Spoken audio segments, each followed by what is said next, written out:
பாருங்கள், கோவக்காய் முன்ன பிஞ்சாக இருக்கும்போது காட்டினேன்ல, இது இப்போ பழுத்துருச்சு. கொஞ்சம் லைட்டாக பழுக்க ஆரம்பிச்சிருச்சு. பிஞ்சாக இருக்குது, பழமாக இருக்குது. எனக்கு குருவி கொத்திருச்சு. பாருங்கள் எவ்வளோ காய் பாருங்கள். புடலங்காய் மாதிரி இருக்குது. அப்படியே புடலங்காய் மாதிரியே தான் இருக்குது இல்லை? அப்படியே இதில் இருக்கிற கோடு கோடெலாம் பார்த்தா கோசா பழத்தில் இருக்கிற மாதிரி எவ்வளோ இருக்குது பாருங்கள்,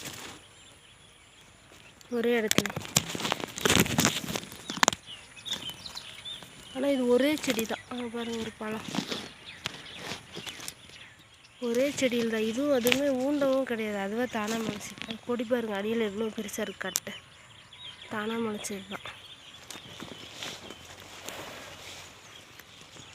இருக்குது. குருவி சாப்பிட்ருச்சு. லைட்டாக பழம் வரப்பவே சாப்பிட ஆரம்பிச்சிடும்.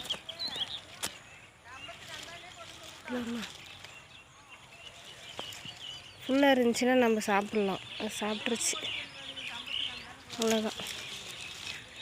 இதை பிச்சு பொரியலும் செய்யலாம். நாங்கள் செஞ்சதில்லை. இது வத்தல் போடுவாங்கன்னு சொல்கிறாங்க, அது எப்படின்னு தெரியல. இது இப்படி இந்த மோரில் அறுத்து போட்டு உப்பு போட்டு காய வைப்பாங்க அப்படின்னு நினைக்கிறேன். பார்த்தீங்களா, நைஸ், சூப்பராக இருக்குல்ல. இது அப்படியே ஆட்டுக்கு பிடிங்கி போடணும். கொஞ்சம் இந்த காயெல்லாம் போனதுக்கப்புறம் ஆட்டுக்கு அறுத்து போட்டோம்னா அது மறுபடியும் வளர்ந்துடும். இந்த செடியில் இருக்கிற காய் அறுத்தாலே ஒரு 2 கிலோ வரும் போல், அவ்வளோ இருக்குது.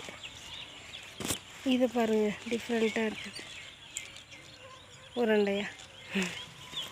ஆனால் இது சுகர் பேஷண்ட்டுக்கு நல்லா அதிகம் சாப்பிட்ணுன்னு சொல்லுவாங்கள்ல.